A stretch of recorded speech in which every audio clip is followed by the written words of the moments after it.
Retinol krem judayam foydali krem bo'lib, bu yuzdagi ajinlarni, dog'larni, qizarishlarni, har xil toshmalarni ketkazishga yordam beradi.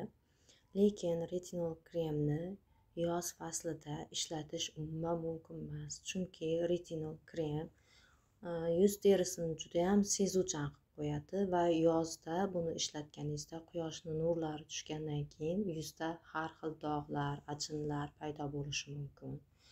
Ajinlar bor bo'lganda ularni yana ham chuqurlashtirib yuborishi mumkin.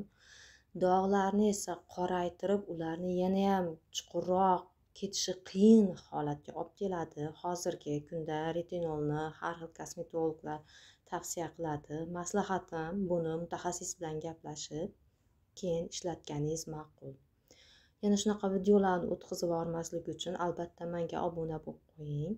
Hali hammasi oldinda, yana davom etamiz.